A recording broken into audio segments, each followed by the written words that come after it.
Se fue.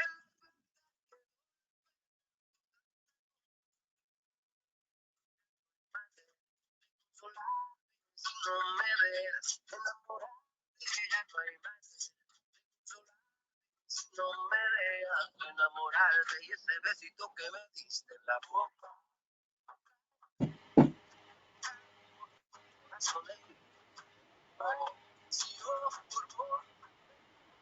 Si yo te quiero con él, solo tuyo, pero por si yo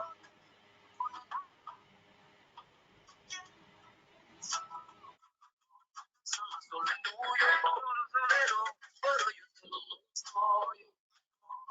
Solo tuyo, pero yo te lo soy. De Colombia para el mundo, papá.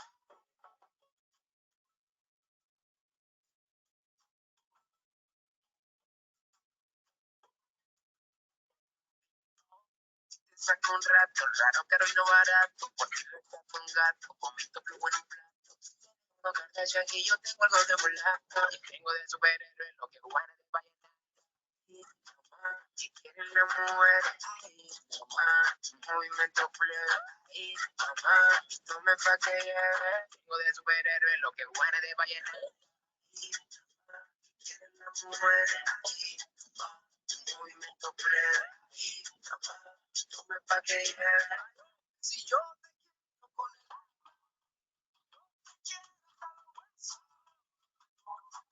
solo tuyo, pero yo te lo presto.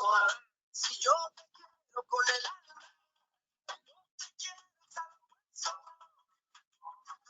solo tuyo, solo tuyo, pero yo te lo presto. Se fue la plata que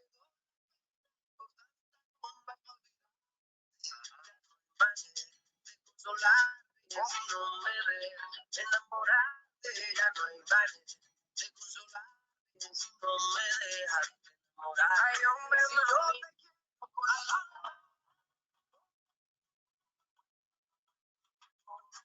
solo tuyo,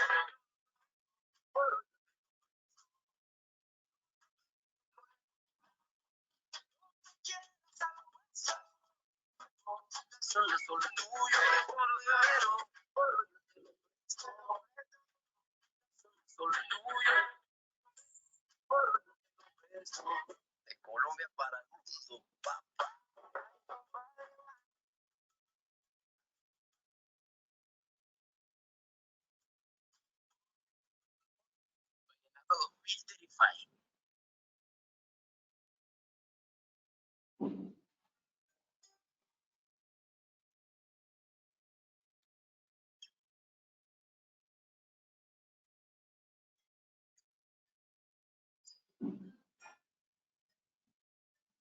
Tu amor es algo tímido.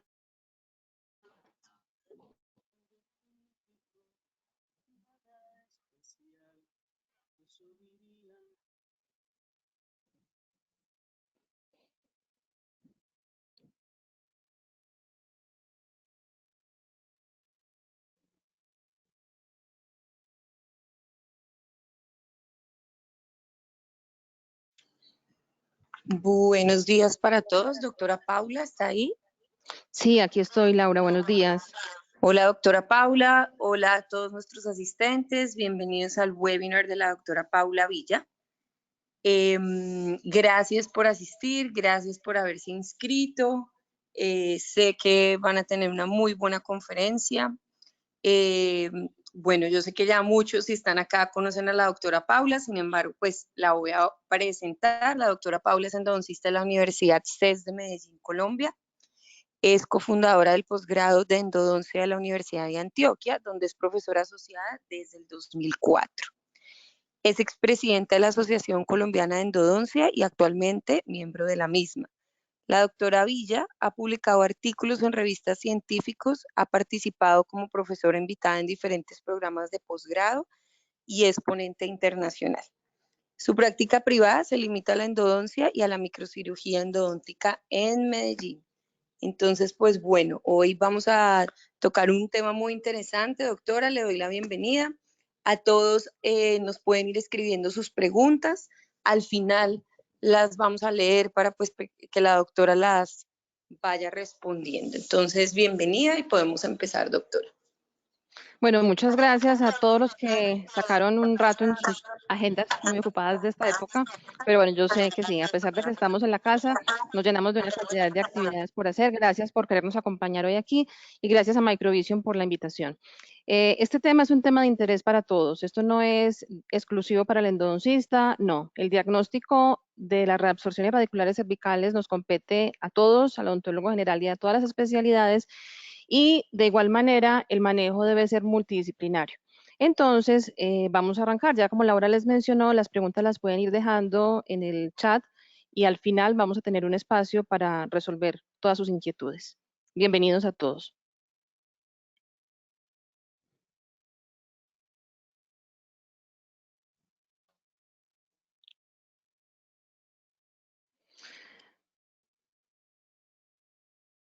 Ok, la reabsorción radicular cervical invasiva. Vamos a partir por qué vamos a revisar hoy. Denme un segundo que se aceleró la presentación más de la cuenta. Vamos a hablar un poquito acerca de la definición para tener claridad a qué tipo de reabsorción nos estamos enfrentando cuando hablamos de la reabsorción cervical invasiva, cuáles son los posibles factores etiológicos de esta entidad, cuáles son las características que nos llevan a un diagnóstico, los elementos que tenemos para hacer un buen diagnóstico, las opciones de tratamiento cuando nos encontramos estos casos y un poquito el pronóstico. Lo primero es definir que la reabsorción radicular pues, es pérdida de tejido duro, aclaro, específicamente de la raíz, es decir, pérdida de cemento y de dentina o de dentina cuando es interna. De acuerdo a su localización, la podemos clasificar como una reabsorción interna o como una reabsorción externa. Y esto es importante que lo tengamos claro para ponernos en contexto cuando empecemos ya a hablar de cada una de ellas. Cuando estamos hablando de una reabsorción interna, es esta que se produce en la pulpa dental, es consecuencia de una enfermedad crónica pulpar y el tratamiento pues va a ser la endodoncia. Es considerada una pulpitis irreversible asintomática. El hallazgo o el diagnóstico se hace por exámenes de rutina generalmente, el paciente no va a presentar síntomas, encontrar o no el diente, cambios de color en el diente va a depender de en qué punto de la pulpa se esté encontrando este cambio o el proceso de reabsorción. Si el proceso de reabsorción está ocurriendo en la raíz, en tercio medio o en tercio apical, pues no vamos a ver ningún cambio de color. Pero si está ocurriendo en la pulpa cameral, es posible que sí podamos ver cambio de color y que esto nos lleve a, digamos que a un diagnóstico temprano. Cuando la reabsorción ocurre de afuera hacia adentro, ya estamos hablando entonces de una reabsorción externa, como su nombre lo dice.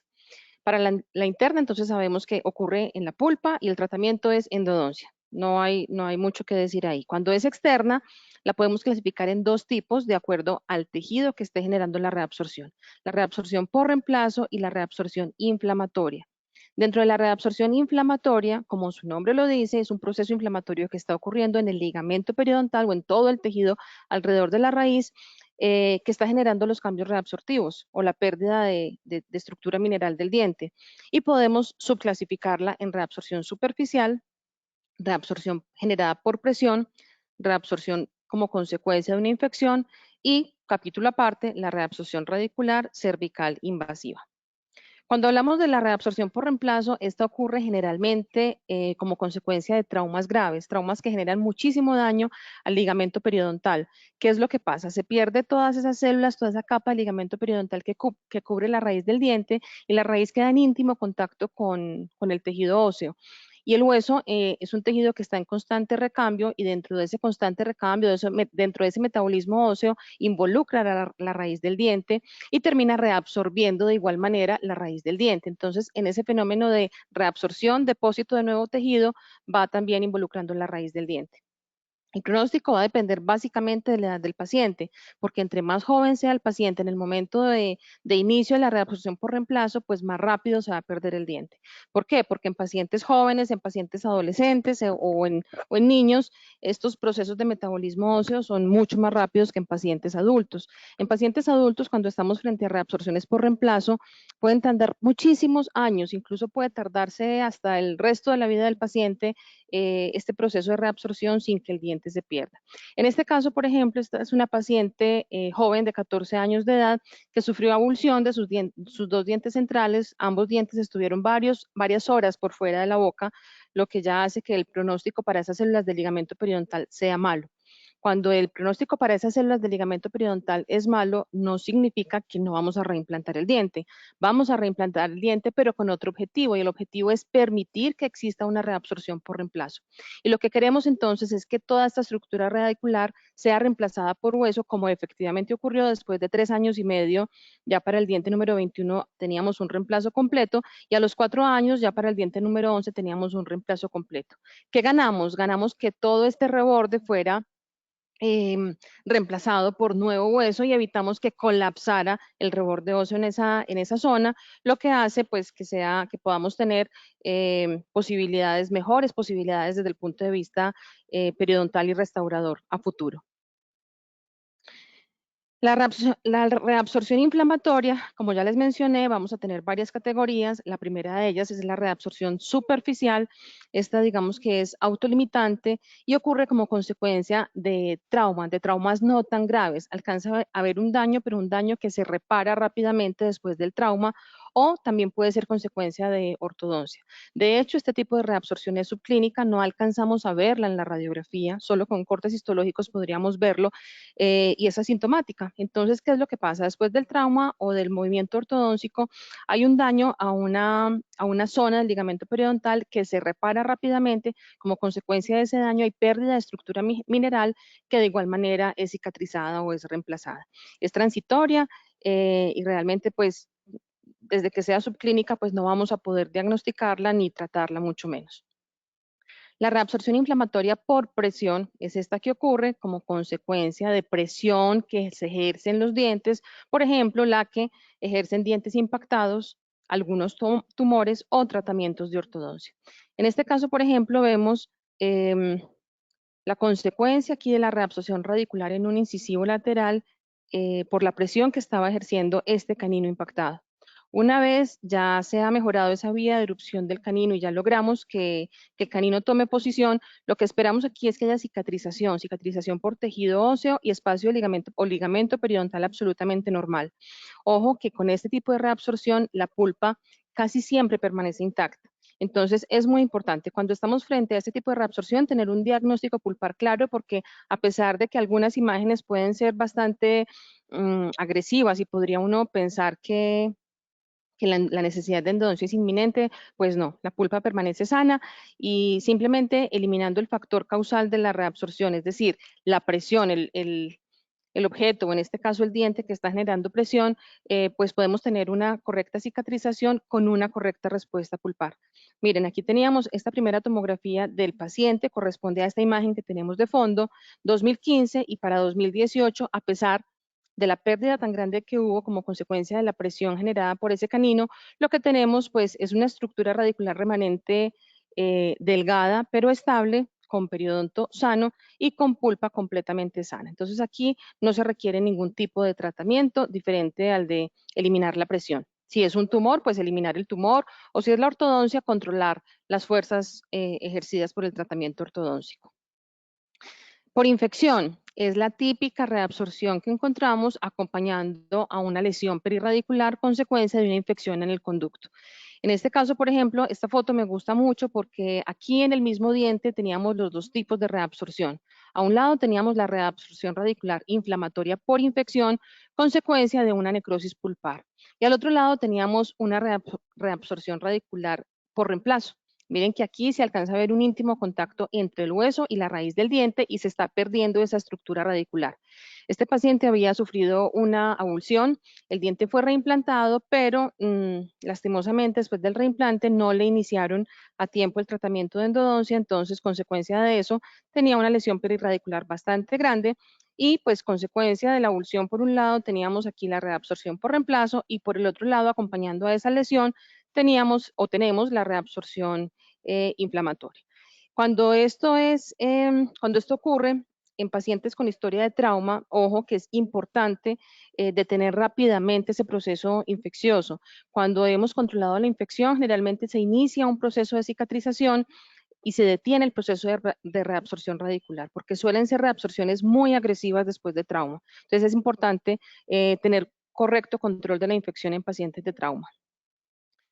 Y la reabsorción radicular cervical invasiva, como les mencionaba hace un rato, pues es un tipo de reabsorción que por sus características merece capítulo aparte. Y ya vamos a ver por qué.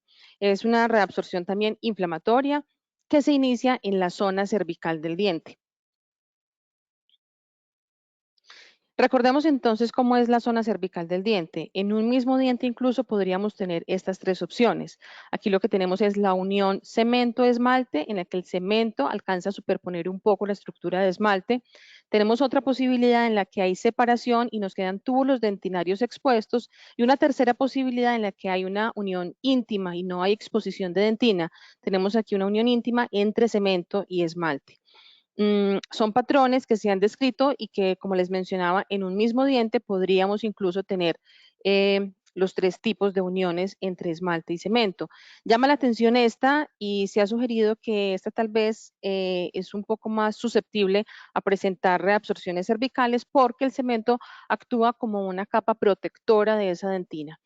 Y se entiende que la reabsorción radicular cervical invasiva es un proceso inflamatorio que está ocurriendo en la zona cervical del diente y que puede llevar rápidamente a la pérdida de estructura mineral, actuando primero el cemento como una barrera, pero una vez se ha perdido esta barrera, pues al llegar a dentina hay una pérdida que lleva a que sea una pérdida progresiva.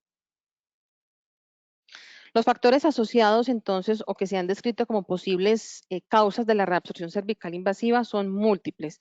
Dos de los estudios, digamos que más importantes que describen estos factores asociados fueron en 1999, Hertesay nos describe en 257 casos cuáles son los factores que encontró más asociados y ya Mabry-Dow en 2017 nos describe 337 casos.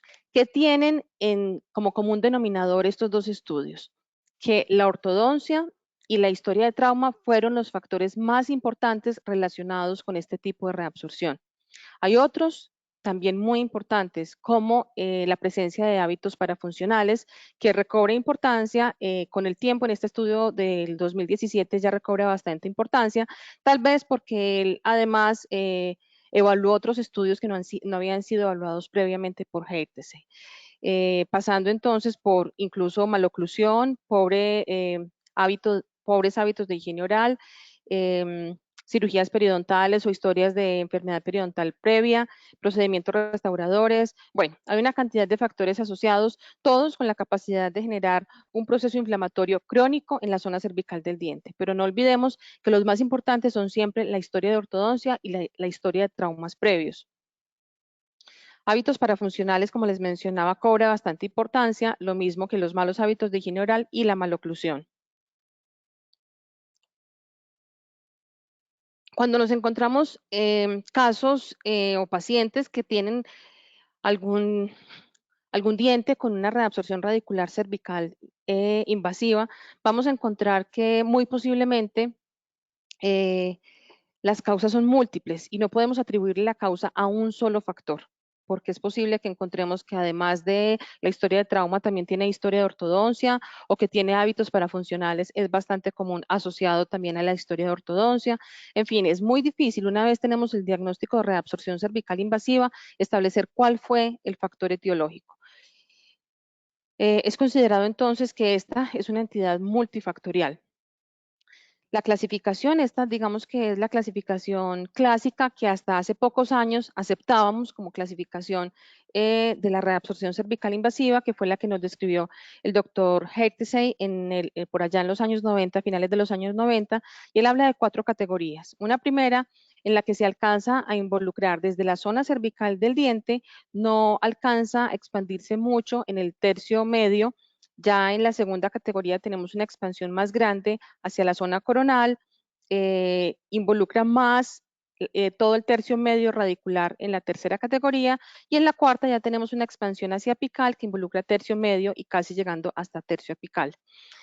Esta, digamos que fue una descripción clásica, una clasificación clásica, hasta que en años más recientes pues hemos venido ya trabajando con el uso de tomografías, y en años recientes aparece el doctor Patel con su grupo de Inglaterra, y ellos nos publican o nos permiten una serie de trabajos acerca de la histopatología, el diagnóstico, el manejo y todas las características de la reabsorción cervical invasiva. Estos 3 estudios se los recomiendo, creo que tenemos que leerlos cuando queremos aprender un poquito, son bastante completos y nos hablan de todos los aspectos de la reabsorción cervical invasiva. Y ya él nos sugiere una clasificación entonces pensando en las 3 dimensiones del espacio, pensando en que el diagnóstico lo vamos a hacer con base en una tomografía. Y con base en una tomografía entonces vamos a evaluar la reabsorción en altura, en el plano axial, en sentido circunferencial, y vamos a establecer también qué tan próxima o qué tan involucrada está o no la pulpa dental. En altura, entonces, tenemos que nos da una clasificación de 1 a 4, se establece que es 1 cuando la reabsorción es una reabsorción que alcanza a estar supracrestal, básicamente a la unión, a nivel de la unión cemento-esmalte, pero lo que es muy importante es que está supracrestal, no es subcrestal. Ya le damos una categoría número 2 cuando es subcrestal y se alcanza a extender incluso hasta involucrar el tercio coronal de la raíz del diente. Le damos una categoría número 3 cuando ya se extiende hasta el tercio medio de la raíz del diente, y cuando ya involucra hasta el tercio apical estamos hablando de una categoría número 4. Esto para hablar entonces de la extensión en altura. Entonces, número 1 cuando es supracrestal, y ya subcrestal tenemos 2 en tercio coronal, 3 en tercio medio y 4 en tercio apical del diente. Pensemos en el plano axial de los dientes y además de la altura, pensemos en que esta reabsorción está involucrando en forma circunferencial la raíz del diente. De esta manera, entonces, en el plano axial podemos tener varias categorías. A, cuando involucra hasta 90 grados de ese plano axial del diente.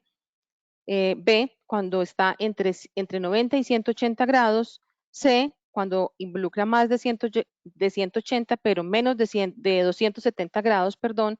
Y D, cuando involucra prácticamente toda la circunferencia del diente.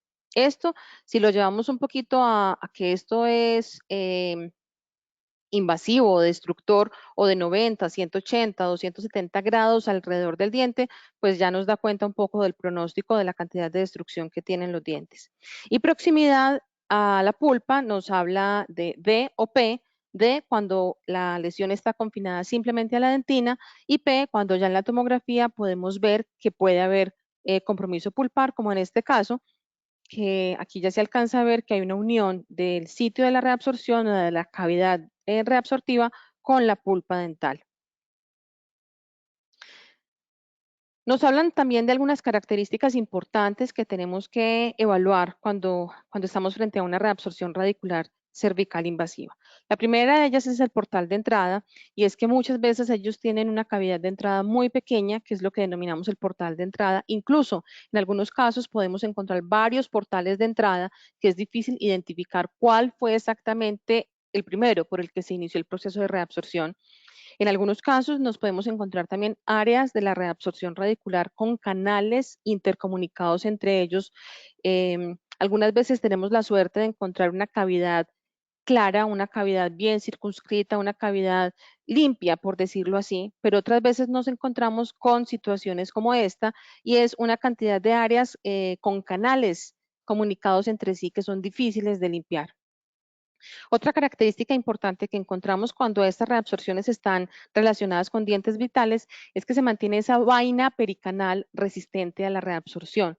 Y es, digamos, que esa capa protectora de la pulpa que impide que la reabsorción se comunique con la pulpa. También podemos, como en el caso que mostré anteriormente, podemos encontrar algunos casos en los que ya se rompe esta vaina y realmente ya hay una comunicación franca con la pulpa. Y la mancha rosada ocurre en algunas circunstancias cuando ya tenemos un proceso que se ha expandido mucho hacia la corona del diente. Vamos a hablar un poquito de cada uno de ellos. El portal de entrada, entonces, la mejor forma de evaluar la ubicación, el tamaño, del portal de entrada va a ser con el corte axial de la tomografía. Miren lo que tenemos aquí. En el caso anterior, aquí ya sabemos con claridad que tenemos un proceso de reabsorción que está rodeando la cámara pulpar, pero es en el corte axial donde sabemos exactamente dónde está el portal de entrada. Y para este caso, miren, aquí el portal de entrada era un punto muy, muy pequeño. Y una vez ya se ha alcanzado la zona interna, tenemos un área de reabsorción mucho más grande que involucra un área importante alrededor de la pulpa dental.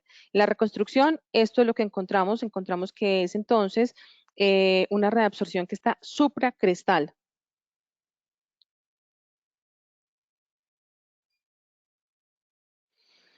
Una reabsorción supracrestal con un portal de entrada muy pequeño. Esto es importante tenerlo en cuenta porque de esto va a depender cómo va a ser el abordaje que necesitemos para tratar la reabsorción. Que más adelante vamos a hablar con claridad cuáles son los objetivos del tratamiento, pero básicamente yo tengo que pensar en por dónde voy a entrar, cuál es la vía de acceso más fácil para limpiar completamente toda esa zona de reabsorción. Como vemos aquí, pues la pulpa estaba rodeada, entonces era absolutamente necesario hacer el acceso endodóntico, además que a través de ese portal de entrada desde el lingual hubiera sido prácticamente imposible limpiar completamente toda esa cavidad de reabsorción. Entonces lo hacemos a través de la cavidad de acceso endodóntico, encontramos esos canales de intercomunicación entre ellos en esa cavidad reabsortiva, se limpia muy bien todo ese tejido, se elimina el tejido, es normal que vamos a encontrar que hay mucho sangrado. Una vez lo hemos eliminado bien, lo que nos queda ya es solamente el portal de entrada. Todo lo demás es dentina completamente sana y dentina completamente limpia. Miren que era una zona muy, muy pequeña. Y una vez terminamos el tratamiento de endodoncia, en este caso lo que hacemos es primero la endodoncia y después el selle de la cámara pulpar que nos permita el selle del portal de entrada con biodentina para este caso. Miren lo que les mencionaba. Antes de hacer la limpieza de la zona, esto es el área de reabsorción. Lo que tengo aquí es un tejido difícil de identificar, un tejido rugoso, con esa cantidad de canalículos intercomunicados en los que encontramos un tejido vital, un tejido que sangra y que no nos permite una correcta visualización. Todo eso tenemos que removerlo. Ojo que una diferencia grande que encontramos clínicamente en la reabsorción cervical con la caries cervical es que en la caries vamos a encontrar tejido reblandecido. En la reabsorción no encontramos tejido reblandecido, esto es un tejido duro. Tenemos que eliminarlo bien entonces y una vez hemos limpiado muy bien toda la zona de la reabsorción, esto es lo que nos quedaba aquí como portal de entrada. Realmente muy, muy pequeño y parece increíble que a través de este puntico tan pequeño pues se haya generado un daño tan grande. En este caso en particular, esta es la pulpa extraída de uno de los conductos de este caso, que ya lo que tenemos son unos cambios que nos hablan de una pulpa completamente fibrosa, que obviamente no va a tener una correcta respuesta, no vamos a tener una correcta respuesta celular. Ya esto es compatible con una necrosis pulpar en este caso. Este sí es tomado de uno de los estudios de Patel y es lo que les mencionaba. Esto es lo que nos encontramos en esta microtomografía, esas áreas de comunicación entre sí, miren que no es un defecto hipodenso completamente bien circunscrito, sino que son áreas, aquí tenemos un portal de entrada y a partir de aquí lo que se genera es un camino alrededor de esa pulpa con múltiples canales intercomunicados entre sí que hacen que esto sea una zona tal vez difícil de limpiar en algunos casos. Este es un caso que nos muestra por la radiografía, lo que vemos aquí es una zona mal delimitada, una zona radiolúcida mal delimitada, que nos habla de la posibilidad de una reabsorción cervical muy cerca a la pulpa. Incluso aquí se alcanza a ver que compromete ese tercio coronal de la raíz del diente. Ya se alcanza a ver cómo se expande un poco de manera paralela al conducto, y en el corte axial lo que encontramos es algo similar a lo que veíamos en la imagen anterior. Una vía de entrada con una cantidad de comunicaciones, de canalículos comunicados entre sí, que no nos dan una cavidad completamente bien circunscrita. Nuestra misión en este caso, entonces, es eliminar bien todo el tejido que hay en esos canalículos. Y ya dependiendo de la ubicación y del tamaño de la reabsorción, digamos que va a ser la forma como lo hagamos. En este caso, lo que hicimos fue limpiar muy bien la zona con instrumentos rotatorios y nos ayudamos de la aplicación de ácido tricloracético. El ácido tricloracético es una sustancia que ustedes van a encontrar recomendada siempre para el manejo de estas reabsorciones. ¿Por qué? Porque es una solución que penetra muy bien dentro de estas zonas que son difíciles de limpiar, generando una necrosis por coagulación de ese tejido que hay en las zonas internas. Entonces facilita la eliminación de ese tejido vital que está generando la reabsorción por reemplazo en las zonas donde no podemos entrar mecánicamente con un instrumento rotatorio o con un instrumento manual. El ácido tricloracético, no conozco una presentación comercial, generalmente son preparaciones magistrales, se mandan a preparar en una farmacia, nos venden la preparación del ácido tricloracético al 80%, y hay que tener mucho cuidado porque es una solución supremamente cáustica que necrosa todo lo que pasa, todo lo que toca. Entonces es importante aislar el tejido alrededor, aislar muy bien el tejido alrededor, o usar aislamiento absoluto del campo operatorio, o aislar esta zona con la aplicación de vaselina, por ejemplo. Tener mucho cuidado que la aplicación sea bien localizada con un microbrush o con un algodoncito muy pequeño bien impregnado en el ácido. Lo dejamos en posición durante 30 segundos y después se lava de manera profusa con agua. La vaina pericanal resistente a la reabsorción, estas imágenes son tomadas de los artículos de Patel, pero este sí es un caso que me llegó a mí, en el que una vez, esta es la tomografía del caso, una vez levantamos el colgajo, lo que nos encontramos es esta paredcita que tenemos aquí de tejido hiperdenso, que es esta vaina, coincide con esta vaina que nos describe histológicamente Patel, que es esa vaina pericanal que ya les mencioné, que es como esa coraza protectora de la pulpa que impide que la reabsorción se comunique con la pulpa. En este caso sí teníamos algunos puntos, ya les voy a mostrar, que comunicaban con la pulpa, y pues obviamente en un caso como estos ya el tratamiento endodóntico es absolutamente necesario, pero fue bastante bonito haberla podido ver en vivo y en directo.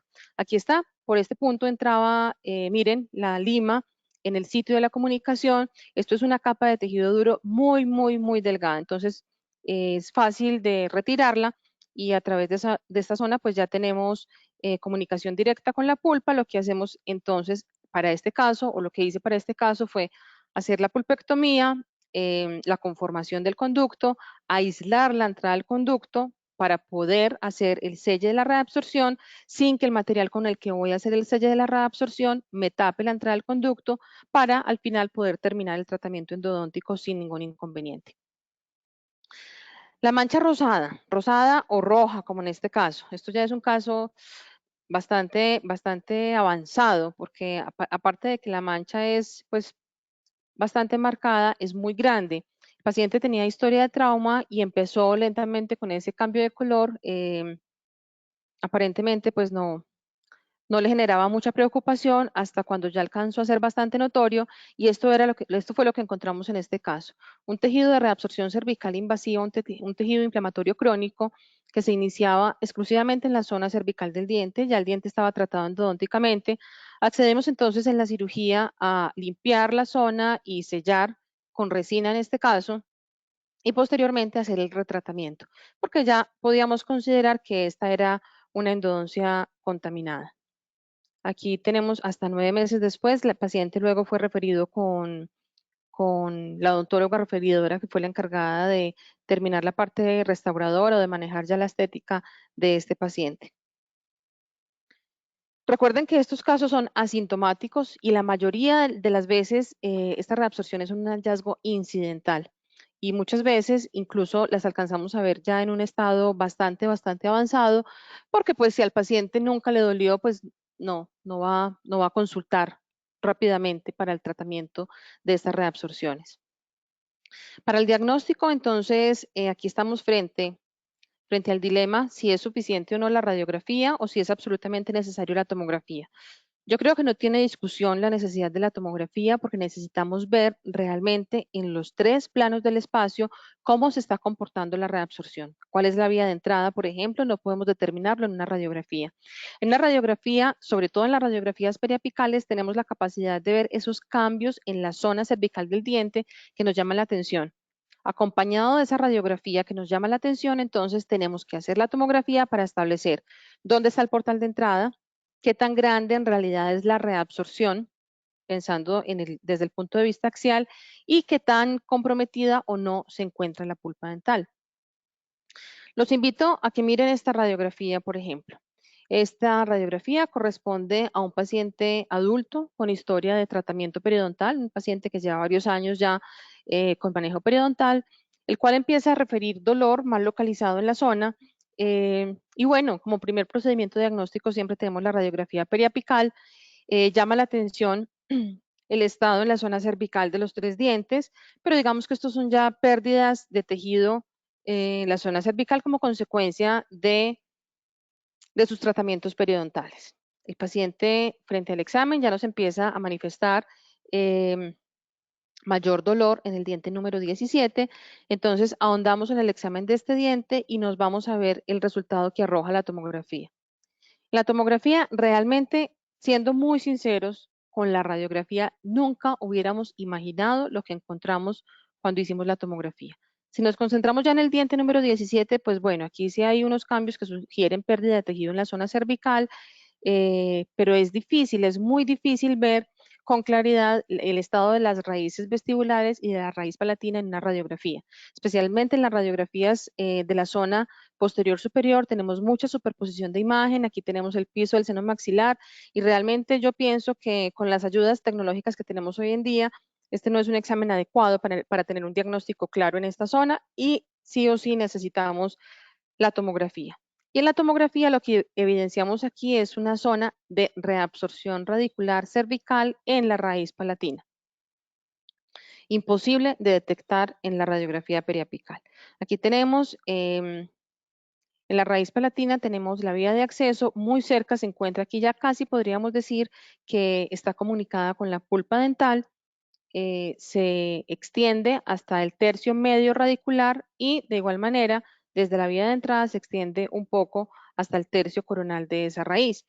Es importante analizar en 3D, analizar en los 3 planos del espacio para poder predeterminar por dónde voy a entrar, cuál es mi mejor vía de acceso para eliminar el factor, la vía de entrada o eliminar completamente el tejido de reabsorción radicular. Entonces pensemos, esto está afectando la raíz palatina.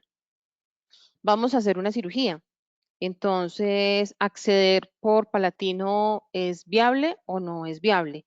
Una vez acceda por palatino, va a ser fácil el acceso a toda la longitud de esta reabsorción sin comprometer el soporte óseo, porque también por ganar acceso a la raíz, la idea no es tener que eliminar hueso.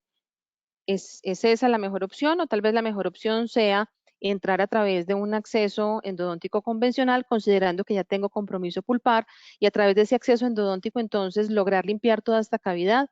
Pues bueno, es lo que nos tenemos que preguntar antes de abordar el caso. Para este caso, sí me parece que lo más conservador era hacer el acceso endodóntico y una vez tenemos acceso a la raíz palatina, pues entrar a limpiar y desbridar completamente bien todo este defecto. Este caso lo vamos a ver más adelante. Otro de esos hallazgos, a veces nos enfrentamos a casos en los que tomar decisiones es difícil. Miren, en este caso tenemos una prótesis parcial fija con pilares en 33 y 34. No había dolor, de hecho ya estos dientes habían sido tratados endodónticamente, pero como hallazgo incidental nos encontramos este cambio radiográfico, lo que les mencionaba. Este cambio radiográfico nos habla de pérdida de tejido en la zona cervical del diente. Para este caso, decidí no prescribir una tomografía por la ubicación versus la presencia de un poste metálico aquí. Un poste metálico aquí, más en esta zona, realmente la posibilidad de que me generara mucho ruido era bastante grande y ya el diagnóstico clínico y radiográfico, digamos que era claro, y tal vez la ayuda que iba a tener con la tomografía iba a estar muy limitada por la presencia del poste. Entonces, este caso fue manejado sin la ayuda de la tomografía. La paciente no quería perder su prótesis todavía. El pronóstico de este diente es bastante cuestionable porque la extensión de la reabsorción es bastante grande. Aquí no había otra opción diferente a entrar por cirugía, a pesar de que el acceso era por lingual, porque aquí ya teníamos obstrucción con un poste y una corona, con una corona que además es parte de una prótesis parcial fija.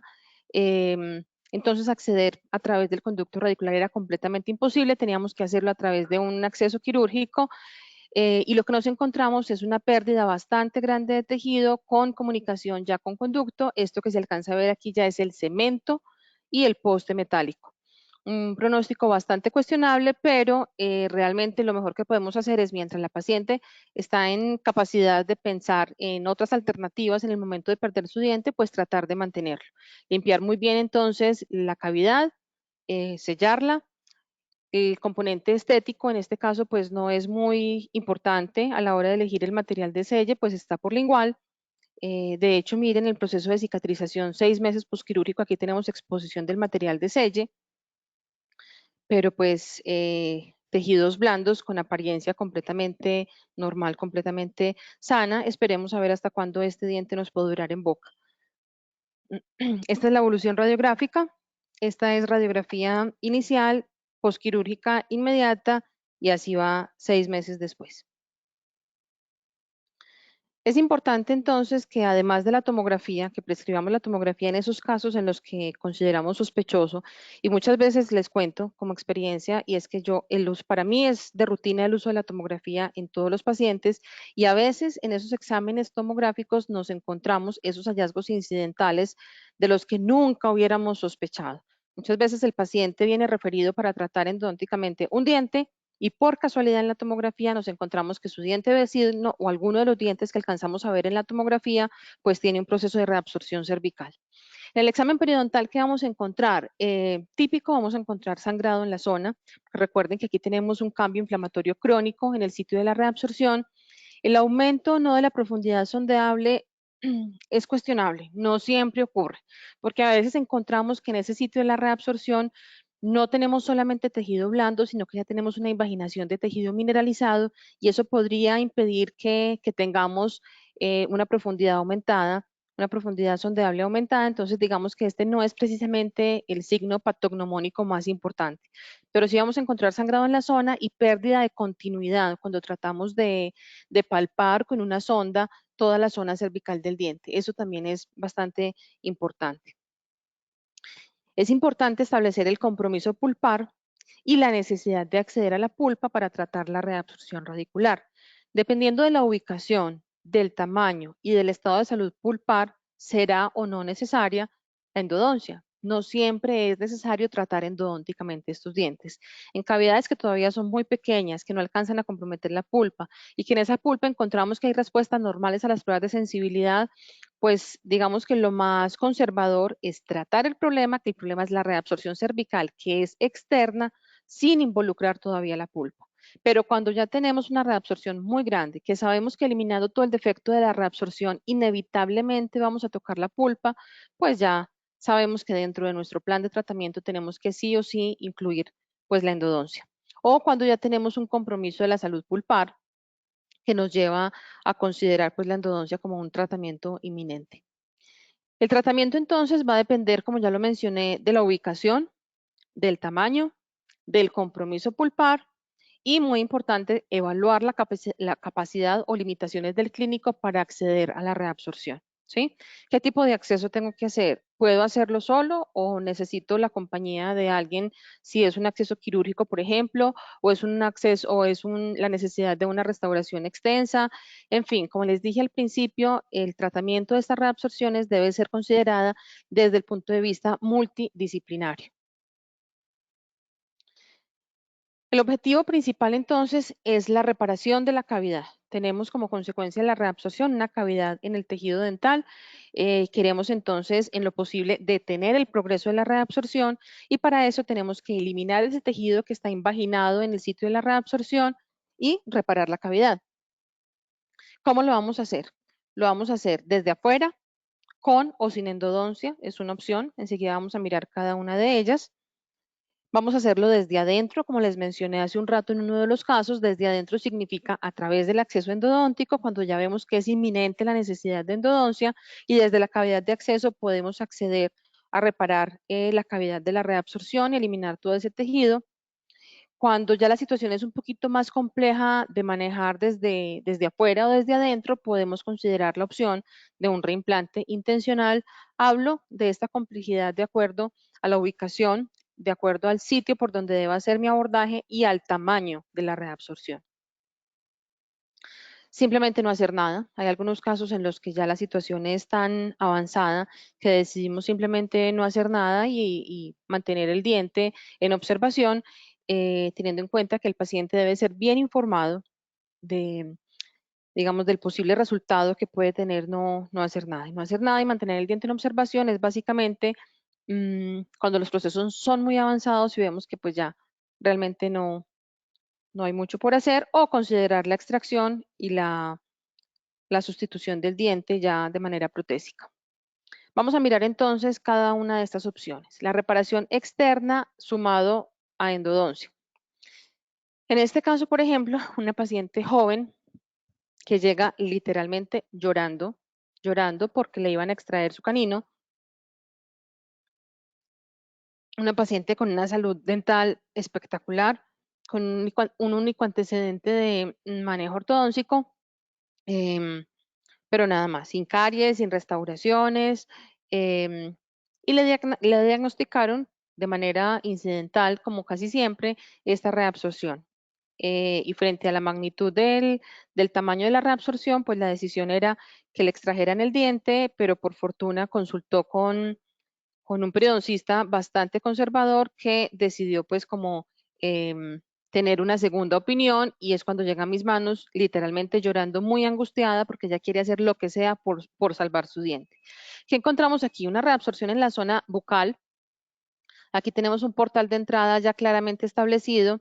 La reabsorción parece que una vez entra llega hasta el tercio medio radicular.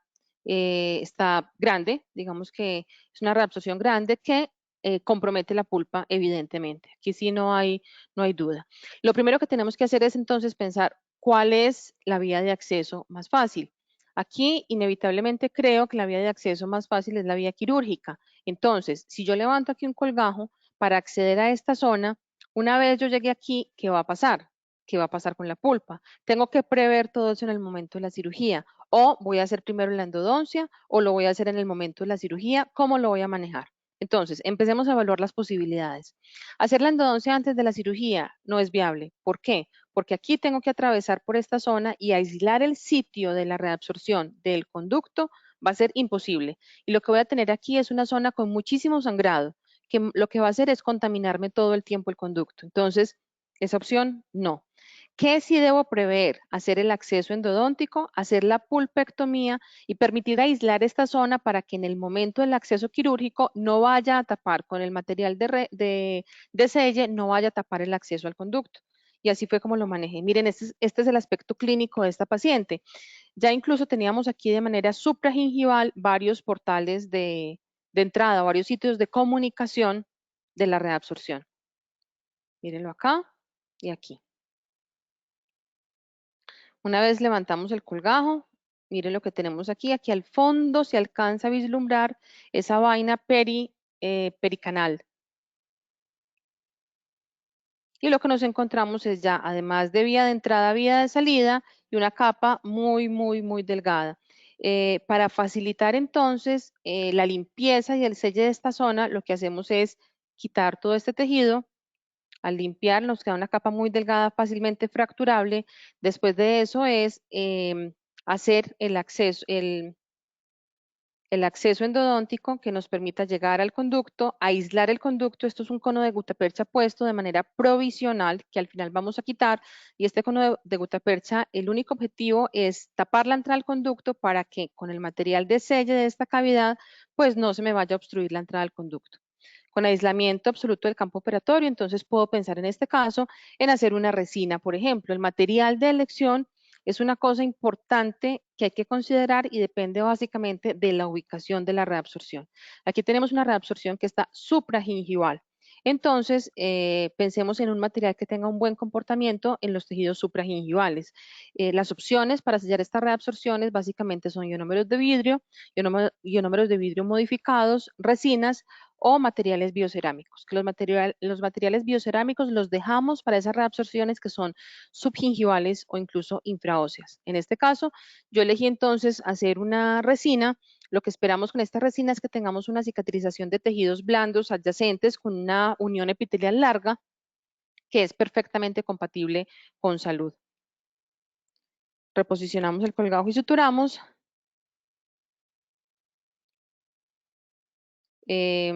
Digamos que la estética en este caso no está muy comprometida por la línea de sonrisa de la paciente y empezamos todo el proceso de seguimiento. Aquí tenemos la tomografía 20 meses después del tratamiento. Llama la atención esta zona, pero todavía no es momento de tomar decisiones, sino tal vez de tener un control estricto, vigilando muy bien los cambios que están ocurriendo en ese punto. 42 meses después, lo que encontramos es que en ese punto que vivimos a los 20 meses ya tenemos una recidiva o ya tenemos un aumento en el tamaño de esa zona hipodensa, mírenlo acá, que nos habla de la necesidad de intervenir nuevamente. Intervenir nuevamente porque tenemos el soporte periodontal en lingual, en mesial y en distal completamente sano, incluso todo el tercio apical vestibular está completamente sano. Entonces, pues la paciente todavía no quiere perder su diente y vamos nuevamente a darle la oportunidad. La situación aquí ya es diferente a la que tuvimos en la primera cirugía. Cuando tratamos en la primera cirugía, estábamos en la zona muy cervical. Ya aquí estamos en una zona más apical, una zona que alcanza a estar muy subgingival. Entonces podemos pensar en elegir un material diferente. Para este caso no eliminé completamente el selle que estaba de manera adecuada en el resto de la cavidad, solamente limpiamos el sitio donde se está originando la reabsorción o la recidiva de la reabsorción y sellé en este caso con un material biocerámico. Nos ayudamos con PRF antes de reposicionar el colgajo y suturar, y esto es 6 meses después de esa segunda cirugía. Aquí miren, se alcanza a ver el cambio en la radiodensidad del primer selle que fue hecho con resina y la radiodensidad de la biodentina, un poco más similar a la que tenemos aquí de la dentina. La situación está estable, el diente permanece en boca, pero pues sigue estando muy vigilado porque en realidad no podemos predecir que se vaya o no a presentar una recidiva posterior. De hecho, no se ha escrito mucho acerca de las recidivas en los tratamientos de estos tipos de reabsorciones. La reparación desde afuera sin endodoncia, como lo mencioné hace un rato, la consideramos cuando tenemos cavidades muy pequeñas que todavía no involucran la pulpa y que la pulpa nos presenta unas respuestas normales a las pruebas de sensibilidad. Este sí es un hallazgo súper incidental. El paciente fue referido para la endodoncia del premolar, del segundo premolar. Y como les mencionaba hace un rato, pues de rutina le prescribo tomografía a mis pacientes y casualmente nos encontramos en el canino un sitio de reabsorción bien delimitado desde la zona palatina del diente, con respuestas normales a las pruebas de sensibilidad. Lo que hacemos en este caso entonces es levantar un pequeño colgajo en la zona, em, limpiar muy bien, desbridar muy bien el sitio de la reabsorción, aislamiento absoluto del campo operatorio y selle de la cavidad. No alcanzamos a tener comunicación con la pulpa, lo que nos ha permitido en este caso mantener el estado de salud pulpar.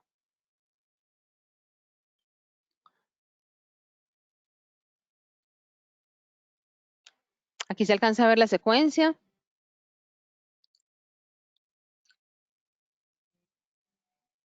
Con un instrumento de tamaño acorde al tamaño de la cavidad, pues vamos a entrar a hacer el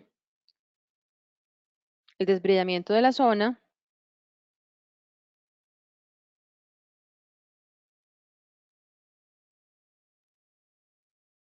Cuando tenemos este tipo de configuración, que es una zona bien circunscrita, que no tenemos esa cantidad de canalículos interconectados, generalmente el tejido sale así como ustedes vieron aquí, un tejido blando que sale enterito. Selle, en este caso con resina.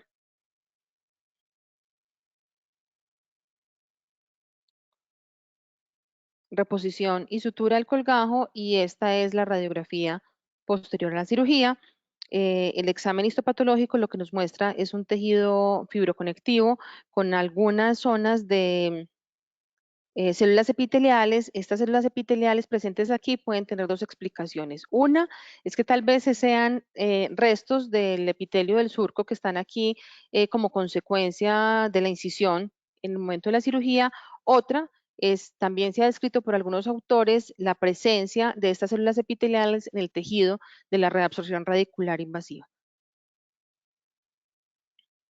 Este es otro de esos hallazgos incidentales. El paciente viene referido simplemente para un diagnóstico previo a un tratamiento ortodóntico. Le iban a empezar a hacer unos movimientos ortodónticos intrusivos en los dientes anteroinferiores, y como sabemos que las intrusiones son los que más daños pulpares pueden generar, pues la ortodoncista de manera muy precavida refiere al paciente para que tengamos un acompañamiento durante todo el tratamiento con una valoración previa. Y el paciente, como antecedente importante, pues ya tiene antecedente de una ortodoncia previa. Todos los dientes anteroinferiores resultaron estar bien a las pruebas de sensibilidad, sin cambios realmente muy significativos, pero recuerden que con la radiografía periapical quedamos un poco cortos de información. Nos vamos a un examen clínico y radiográfico más completo. En el examen clínico, pues llama la atención algunos cambios cervicales que tienen sus dientes posteriores. Y en el examen tomográfico, miren lo que nos encontramos. El paciente había sido referido simplemente para un examen de rutina de los dientes anteroinferiores, pero en un premolar nos hemos encontrado una reabsorción grande, una reabsorción cervical invasiva ya bastante extensa, el paciente completamente asintomático, sin ningún cambio muy importante. Y si nos devolvemos a la valoración clínica, miren el cambio que teníamos acá. Aquí se alcanza a ver que el contorno del margen gingival en esta zona realmente no es normal. Algo aquí no está bien. Aquí hay sangrado cuando hacemos el sondaje periodontal, y nos encontramos entonces una reabsorción cervical invasiva muy cerca a la pulpa dental. No alcanza a comprometerse todavía la pulpa, y la pulpa tiene unas respuestas completamente normales a las pruebas de sensibilidad. Me llama mucho la atención este caso, es porque fue realmente un hallazgo incidental, por suerte, por mucha suerte que tuvo la ortodoncista en este caso, porque si no tenemos una tomografía previa de este caso, seguramente no hubiéramos llegado al diagnóstico de la reabsorción. El paciente iba a empezar un tratamiento de ortodoncia, y en el momento de diagnosticar esta reabsorción, seguramente ya iba a estar mucho más avanzada, pues la culpa iba a ser de la segunda ortodoncia. No se lo hubiéramos atribuido con seguridad al primer tratamiento de ortodoncia, sino pues al último que intervino, que fue la segunda ortodoncia. Entonces, pues la más agradecida en este caso sí fue definitivamente la ortodoncista.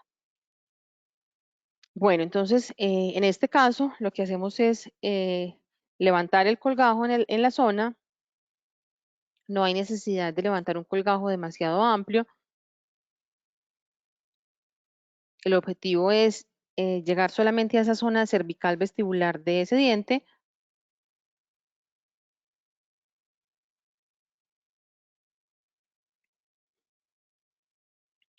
Y aquí lo que tenemos es lo que les mencionaba hace un rato: cuando vemos en la tomografía que es una cavidad muy bien circunscrita, esa cavidad hipodensa muy bien circunscrita, generalmente vamos a encontrar así, que viene el tejido de reabsorción muy bien delimitado. En este caso, se vino pegadito del colgajo. Lo que hacemos es retirarlo bien.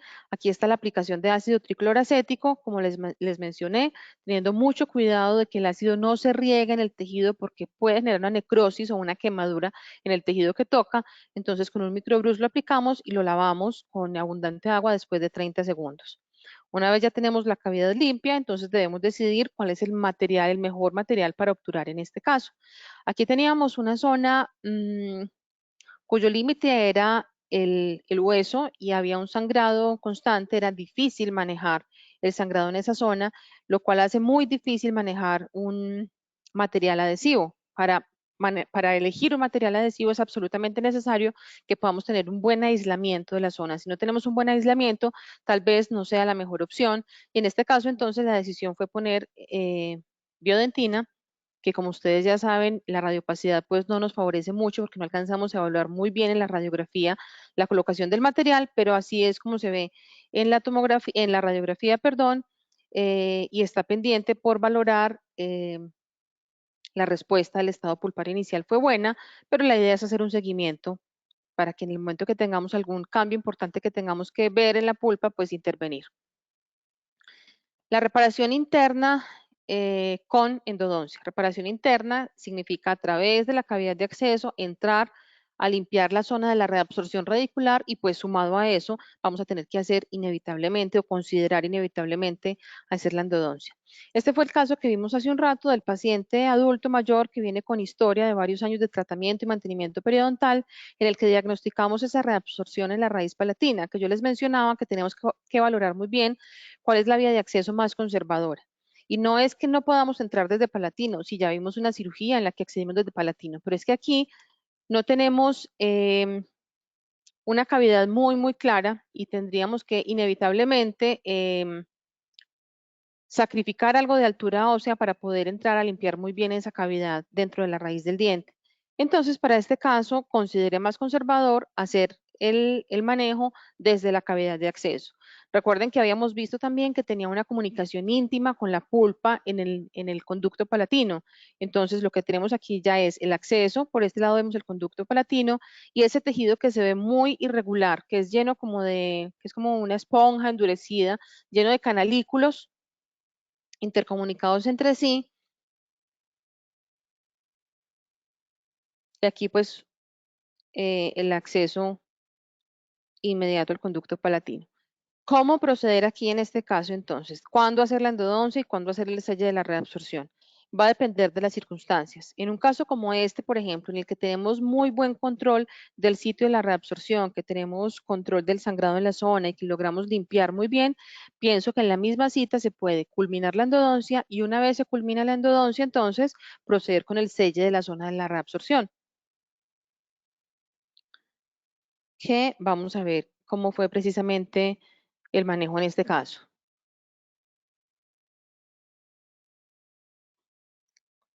Aquí vemos la imagen tomográfica que ya hemos visto en un par de oportunidades. Tenemos el acceso, la cavidad de acceso, la aplicación del ácido tricloracético. En este caso, además de la aplicación del ácido tricloracético, me ayudé de manera mecánica con ultrasonido. Miren la acción del ácido, espero que lo alcancen a ver bien. A veces los videos no se ven muy fluidos cuando estamos en estos webinars, pero espero que lo alcancen a ver bien. Más adelante me ayudé con ultrasonido, con una punta redonda del piezótomo para poder limpiar muy bien toda la cavidad de la reabsorción. Una vez hemos limpiado bien la cavidad de la reabsorción, alcanzamos a identificar con claridad cuál es el portal de entrada o cuál es el sitio de entrada. Hacemos una siguiente aplicación en esa zona más profunda de ácido tricloracético. Recuerden, el objetivo del ácido es generar una necrosis por coagulación de todas esas células reabsortivas.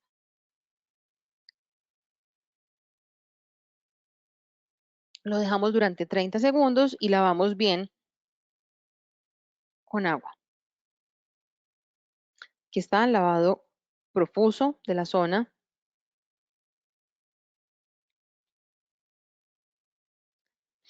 Y como ya les mencioné, en este caso terminamos la endodoncia y una vez terminamos la endodoncia, pues hacemos el sello de la zona con biodentina.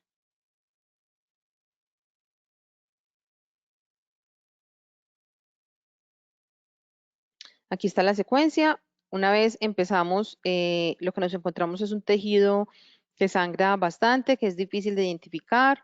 Es importante aquí aislar bien entonces el conducto radicular.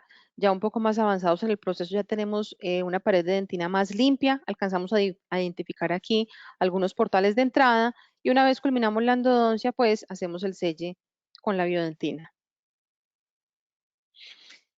El manejo endodóntico no se refiere únicamente a manejo endodóntico, también se refiere a retratamiento endodóntico en casos como este. Este paciente había tenido historia de trauma, se presenta de esta manera. Miren, la reabsorción es grande, arranca desde palatino en la zona cervical de este diente, el diente número 21. Además de esta reabsorción radicular cervical, miren que aquí en apical también tenemos un proceso inflamatorio crónico que está generando aparentemente una zona de reabsorción radicular. El paciente había tenido trauma y ya había tenido pues una endodoncia previa. ¿Por qué considerar el retratamiento en este caso? Por dos circunstancias especiales. Primero, pues aquí tenemos un proceso inflamatorio crónico que puede ser consecuencia de infección.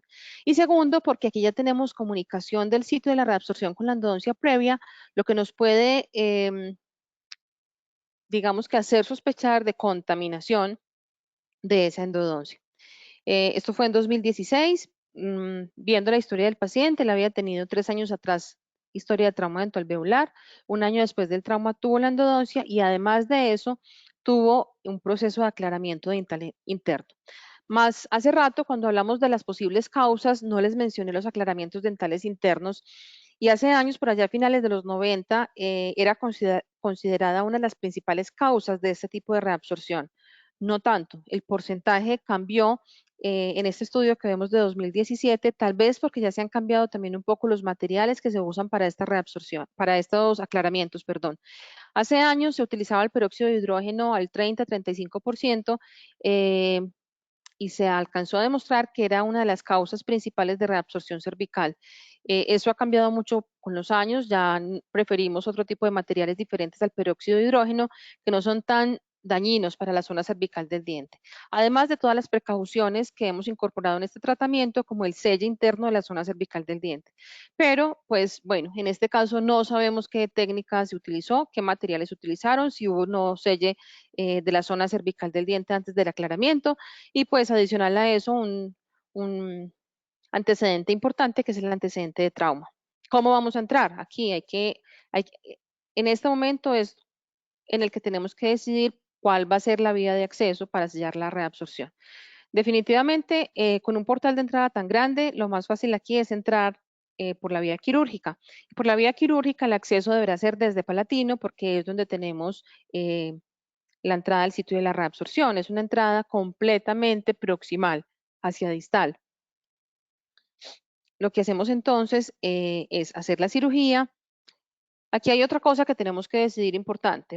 Hemos decidido ya que vamos a hacer el retratamiento y la cirugía. Entonces, ¿qué hacemos primero? El manejo endodóntico y después la cirugía, o la cirugía y posteriormente el manejo endodóntico. Tenemos que prever cómo va a ser la secuencia de cada uno de esos escenarios para que podamos decidir. Si yo hago primero el retratamiento, seguramente me voy a encontrar con la dificultad en esta zona del sangrado. Recuerden que aquí tenemos un tejido fibroconectivo muy vascular y cuando yo entro el conducto por esta zona, el sangrado que voy a tener aquí me va a dificultar mucho el manejo endodóntico. Y bueno, aquí ya tengo, digamos que un selle al acceso endodóntico, entonces puedo considerar hacer la cirugía, sellar toda esta zona y luego abordar la endodoncia a través de la vía que ya tengo marcada por el primer tratamiento. Y así fue como lo hicimos. El acceso endodóntico para sellar la zona, el material de selle, ya mencionamos los criterios para elegir el material de selle, en este caso la elección fue resina. Y después de la cirugía, entonces se procede con el retratamiento. En el retratamiento aquí alcanza a ocurrir un poco de sobreobturación del material en el sitio de la reabsorción apical. Esto ya es una imagen tomográfica 3 años después. 3 años después, la zona parece completamente estable, el selle es adecuado y el estado de salud periapical parece también estable. En la imagen coronal, igual. Y el corte axial también muestra que se encuentra similar. 3 años después, incluso el paciente inicia un tratamiento ortodóntico, es consciente de los riesgos, que ya tenemos el antecedente de trauma, el antecedente de una reabsorción cervical, y a eso le vamos a sumar un tratamiento ortodóntico que se sabe que está bien relacionado con este tipo de reabsorciones, entonces él es muy consciente del riesgo. De igual manera, el ortodoncista está advertido y tenemos este paciente durante todo el tratamiento ortodóntico, digamos que en un constante control. Cuando los casos son un poco más avanzados y hacer el acceso a través del conducto o a través de la cirugía no resulta muy predecible, pues debemos considerar entonces el reimplante intencional. El reimplante intencional, recuerden que lo dejamos exclusivamente para esos casos en los que la microcirugía endodóntica o en este caso el manejo de la reabsorción por una cirugía convencional pues no es predecible, ¿sí? Tiene sus requisitos importantes y es el manejo del diente cuando lo tenemos en el tiempo extraalveolar. Ese tiempo debe ser el menor posible, idealmente el diente debe ser reimplantado antes de 15 minutos, entonces tenemos que tener muy organizado y de manera prevista todo, absolutamente todo lo que vamos a necesitar durante el procedimiento. Casi que uno a uno, paso a paso, nos vamos yendo de manera continua y bien coordinada con nuestro personal auxiliar para que las cosas fluyan, tener muy claro por dónde voy a empezar y qué es lo que quiero hacer. Miren, en este caso, esta es la imagen radiográfica. En la imagen radiográfica es muy confuso. Uno realmente aquí no puede establecer con claridad esto de dónde viene y hacia dónde va. Pero ya en la tomografía nos damos cuenta que lo que tenemos es un portal de entrada muy amplio, que ya alcanza a estar supraóseo, que es grande, que se extiende para la longitud radicular proporcionalmente hablando es grande, se extiende en todo el tercio medio radicular del diente, compromete la pulpa. Esto ya nos habla de la necesidad del abordaje endodóntico e inevitablemente del abordaje quirúrgico. Entonces, podría pensar en levantar por lingual un colgajo que me lleve a una correcta limpieza de esta zona, un correcto desbridamiento de esta zona y un correcto selle. Tal vez sí, a mí realmente en lo personal me pareció muy complejo. Miren la reconstrucción, lo que nos muestra es una zona bastante grande, bastante irregular. Me parece que el abordaje desde la microcirugía convencional puede ser muy complejo, entonces elegí para este caso hacer el reimplante intencional. La extracción, recuerden que debemos evitar el uso de elevadores durante la extracción, debemos hacerla exclusivamente con forceps. Una vez tenemos el diente por fuera de la boca, manipularlo siempre desde la corona, nunca desde la raíz del diente. Aquí es muy importante que tenemos que tratar de mantener todas estas celulitas que están pegaditas a la raíz del diente, no tocarlas. Y el objetivo es mantener todas estas celulitas viables, que es lo que nos va a permitir más adelante una correcta cicatrización. Está claro que el daño aquí está bien localizado en la superficie lingual, aquí me lo voy a encontrar bien localizado. Con la manipulación correcta desde la corona del diente, vamos a ver cómo se logra la eliminación de todo ese tejido. ¿Cómo hacerlo? ¿Con un instrumento rotatorio o con una cureta? Pues realmente lo dejo a criterio de cada uno. Considerando que en un reimplante intencional el tiempo es crucial para el pronóstico, yo pienso que es mejor pensar en estos casos en lo que sea más rápido. Lo más rápido es entonces un instrumento rotatorio. Después, a través del lápiz radicular, preparamos toda esa porción apical del conducto. Aprovechamos para hacer el selle entonces de la reabsorción y de la porción apical del conducto, porque una vez tengamos el selle de la reabsorción, pues se nos va a dificultar mucho el acceso endodóntico y pues realmente sí es más fácil pensar en el selle de esa manera cuando tenemos el diente por fuera de la boca. Comprobamos entonces que tengamos una correcta limpieza y permeabilidad y lo que sigue entonces es aislar el conducto, como ya lo hemos mencionado en casos anteriores, con un cono de gutapercha que ponemos de manera provisional.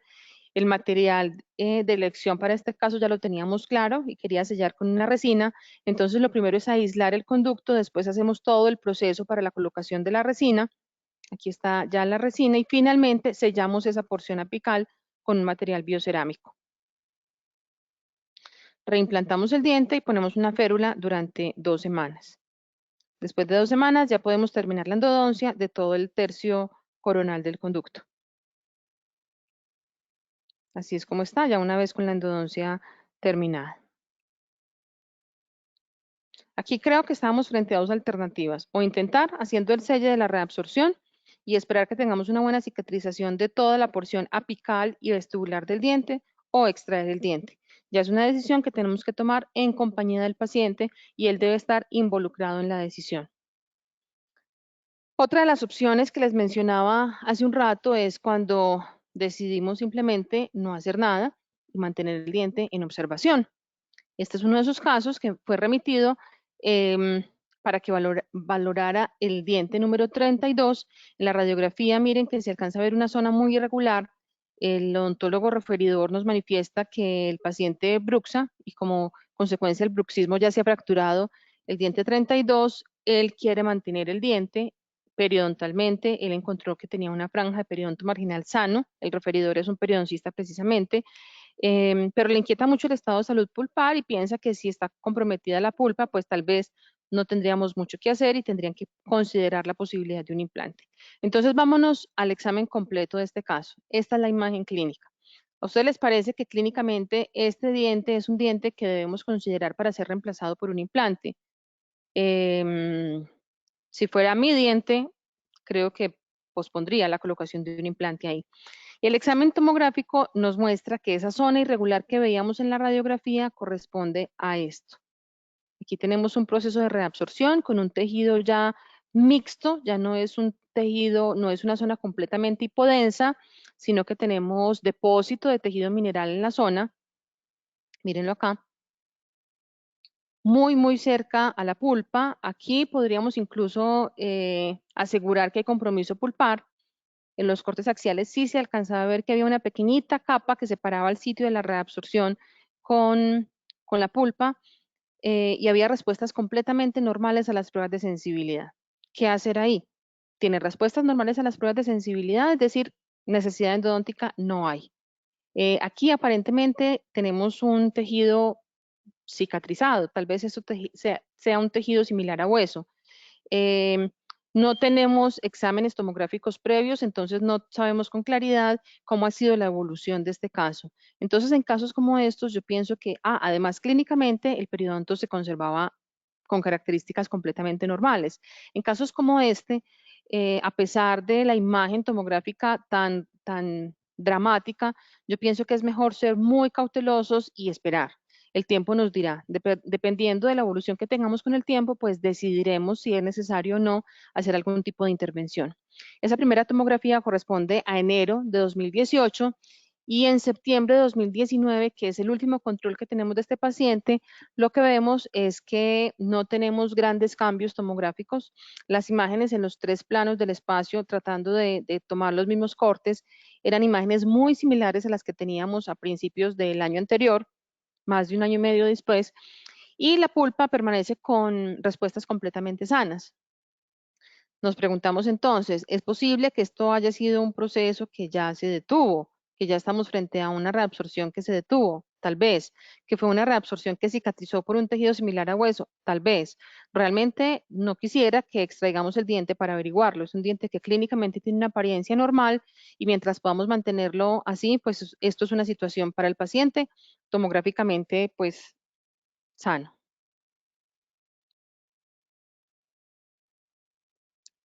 Esta imagen y esta tomografía corresponde al año 2013. Esta paciente se presenta así, tenemos una reabsorción radicular cervical que miren que alcanza a rodear completamente el espacio pulpar, ¿sí? Acuérdense que si dividimos esto en los 4 cuadrantes, esto le alcanza a dar la vuelta en los 360 grados, bastante grande, que nos compromete todo el tercio medio radicular y con compromiso pulpar. ¿Por dónde entrar? Entonces, en este caso decidimos abordarlo desde la parte interna porque inevitablemente íbamos a tener la necesidad de la endodoncia para poder limpiar muy bien todo el sitio de la reabsorción. Miren que en este caso no vemos una zona hipodensa completamente bien delimitada, sino que es esa imagen mixta que ya les he mencionado, que nos habla de un depósito de tejido mineralizado en las zonas de pérdida de tejido previa. Efectivamente, cuando hacemos el abordaje endodóntico, logramos un selle parcial de esa zona. Aquí teníamos un tejido duro que impedía el acceso a esta zona y decidimos dejarla así. Ese fue el selle que hicimos. Esto es 2013, en esa época la tratamos. La paciente vuelve en 2018 con un estado completamente similar al anterior. Clínicamente, esta es la apariencia clínica, no tenemos ningún cambio. Ella continúa con las digamos, con la valoración periodontal completamente normal, con la profundidad sondeable completamente normal en esta zona y ya sabemos que lo que habíamos logrado aquí era un selle parcial del sitio de la reabsorción. No vemos que esté avanzando la reabsorción, pero la paciente se había perdido 5 años, consultó en 2018 porque ella estaba interesada en un diseño de sonrisa y en una de esas consultas para un diseño de sonrisa, el odontólogo que la recibió decidió que este diente tenía que ser extraído. Ella, frente a toda la historia que teníamos con ese diente, pues decidió consultarme nuevamente para saber si realmente el diente sí tenía o no que ser extraído. Y realmente, si yo veo esta imagen en 2018, pues puede ser un poquito alarmante, pero si yo no conozco la historia, no sé cómo ha sido la evolución. Para poder determinar cómo es la evolución de los casos, el tiempo es absolutamente necesario. Si yo de ahí me voy a 5 años atrás, pues francamente me parece que la evolución es bastante positiva. Y bastante positiva es que la paciente abortó la idea del diseño de sonrisa y prefirió que mantengamos su diente, que realmente sus dientes tienen una apariencia realmente muy, muy normal. Ya el manejo estético se hizo de una forma un poco más conservadora, pero sin tocar para nada la raíz del diente. En 5 años el avance no ha sido significativo, podríamos decir que está completamente estable, y un año después, 2019, ya son 6 años de control, lo que tenemos es el periápice se encuentra sano, aquí está el sitio del selle de la reabsorción, aquí el selle se hizo con MTA, y miren la invaginación de tejido, aparentemente invaginación de tejido óseo en la zona permanece completamente estable. Ya 6 años nos hablan pues de un tiempo bastante largo en el que podemos hablar de éxito de este caso, de éxito de este tratamiento. Hay casos que ya cuando hacemos el diagnóstico alcanzan a ser demasiado dramáticos y realmente se pone uno a pensar cómo podría ser el tratamiento y costo-beneficio, no vale la pena hacer ningún tipo de tratamiento y en estos casos consideramos entonces hacer la extracción. Recuerden que como esto es una entidad asintomática, puede avanzar hasta estadios muy dramáticos sin que el paciente lo haya notado. Como en este caso, miren la reabsorción que tenía desde palatino, involucraba la raíz mesial, gran parte de la raíz mesial, incluso en este corte sagital alcanzamos a ver compromiso casi hasta la furca, la raíz palatina en gran medida comprometida en la raíz palatina. Miren la reconstrucción 3D lo que teníamos acá, la raíz palatina atravesaba prácticamente de lado a lado. El pronóstico de este diente bajo estas circunstancias realmente era muy pobre y este es uno de esos casos que el abordaje es tan complejo y tan poco predecible que decidimos más bien pensar en la extracción. Este caso, que es cortesía del doctor Edwin Hernández del Salvador, él también consideró en este caso la extracción por la cantidad de tejido radicular perdido en la superficie vestibular de este diente, además asociado con una lesión perirradicular bastante grande.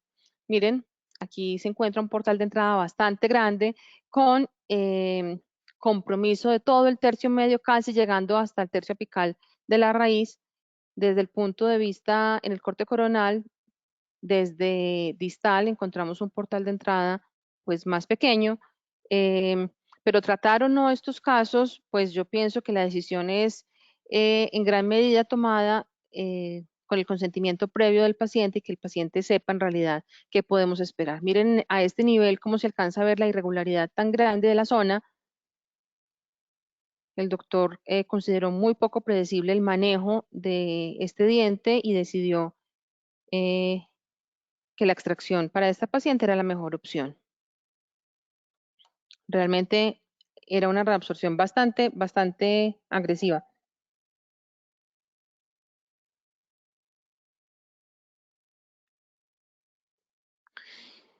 Algunos casos se han descrito como reabsorción radicular cervical invasiva idiopática. Generalmente cuando hablamos de estas reabsorciones idiopáticas, nos estamos refiriendo a múltiples reabsorciones.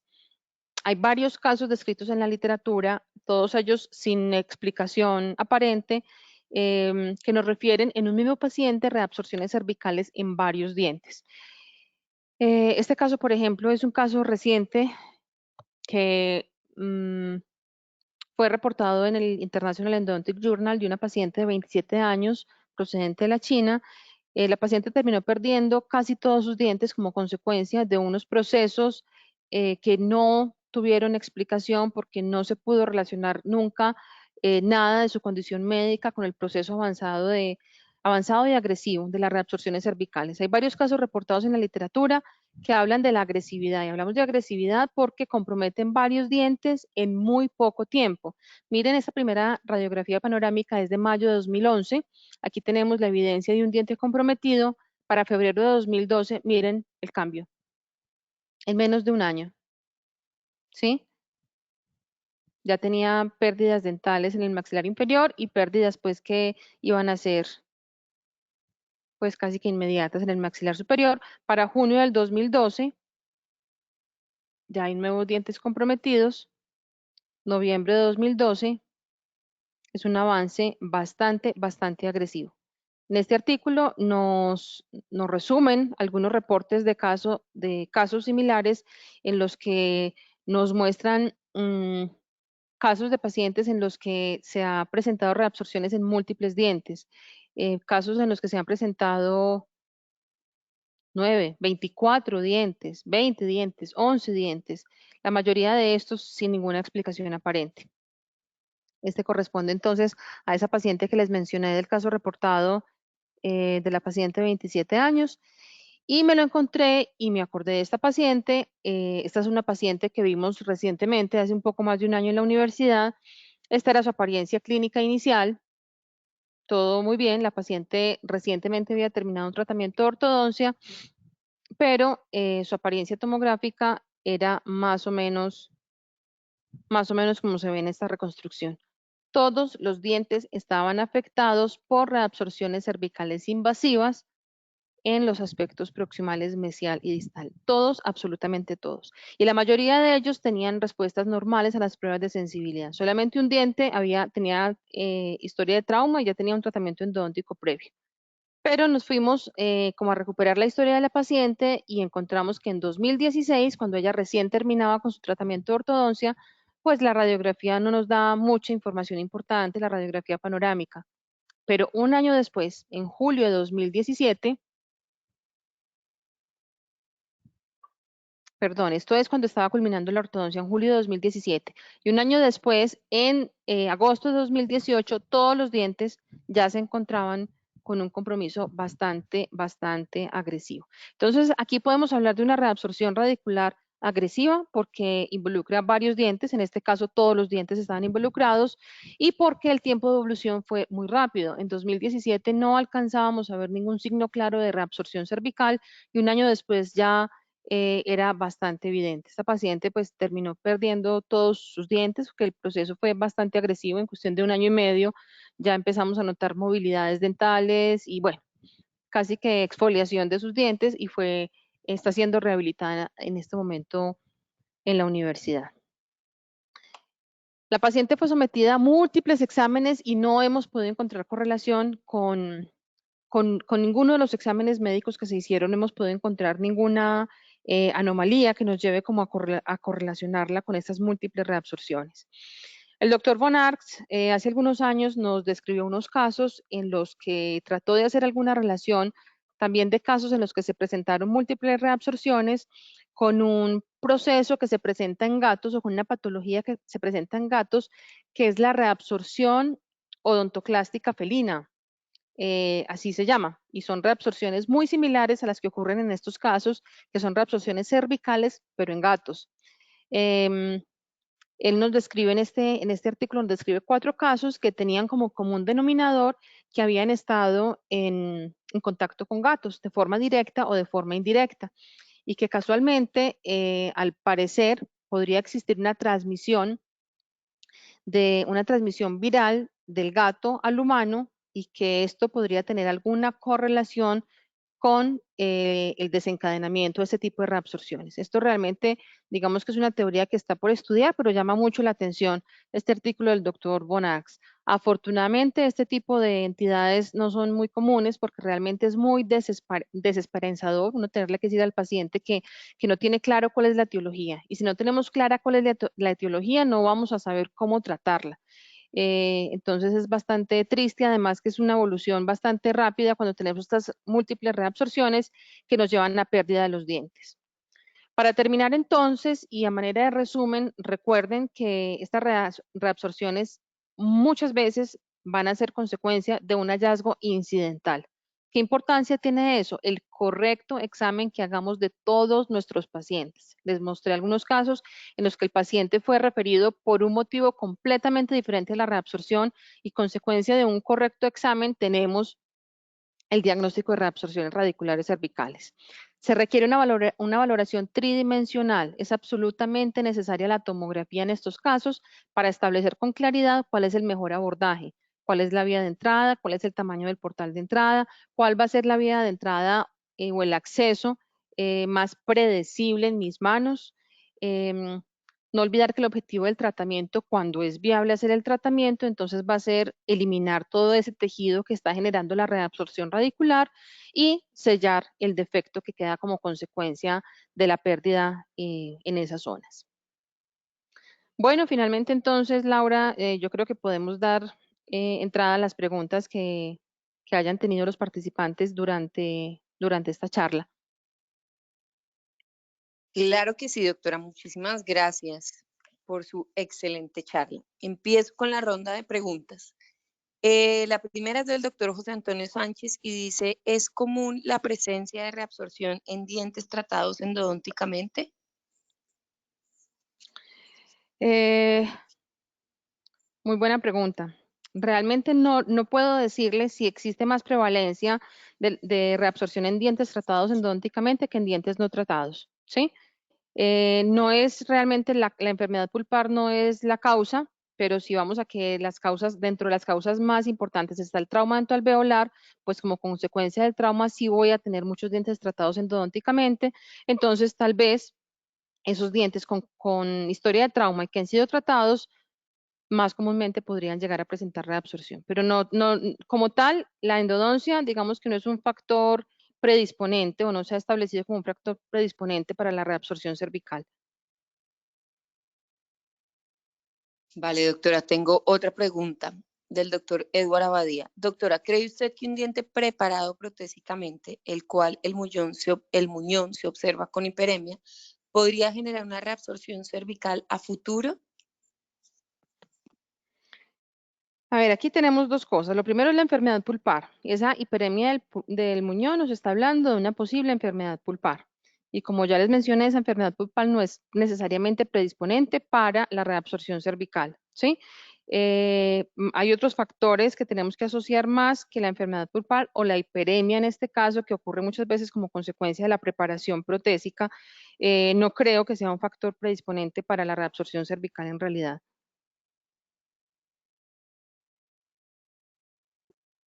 Listo, aquí tenemos otro que dice, ¿qué tipo de inserción o selle biológico va a ocurrir sobre el material de restauración? Hay estudios histológicos de este aspecto. Y se complementa con otra que dice, ¿qué pasa con el espacio biológico de ese sitio quirúrgico? Bueno, muy buena pregunta. Muy buena pregunta porque digamos que ese es el sitio clave de cicatrización que queremos y de eso depende pues el material que vamos a elegir. Cuando elegimos, les mencioné que las opciones son básicamente ionómero de vidrio, resina o materiales biocerámicos.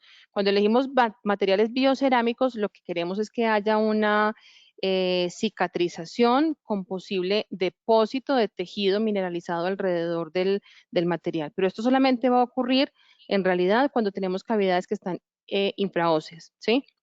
El material biocerámico a veces puede que la cavidad no esté infraósea, pero que lo elijamos porque no podemos tener un correcto selle de la zona, porque no podemos aislar bien para poder usar un material adhesivo. Como en algún caso que les mostré, en los que el sangrado pues no nos iba a permitir poner correctamente una resina. Y en esos casos en los que vamos a poner un material como una resina o como un ionómero de vidrio, lo que esperamos, y si hay algunos estudios que nos muestran que adyacente a este material podemos tener una unión epitelial larga que es perfectamente compatible con salud en esa zona. Y yo creo que el cuestionamiento mayor es acerca de qué pasa cuando dejo una resina en esa zona. Vale, doctora, continúo porque tenemos bastantes preguntas. Dice, doctora Paula, magnífica conferencia, felicitaciones.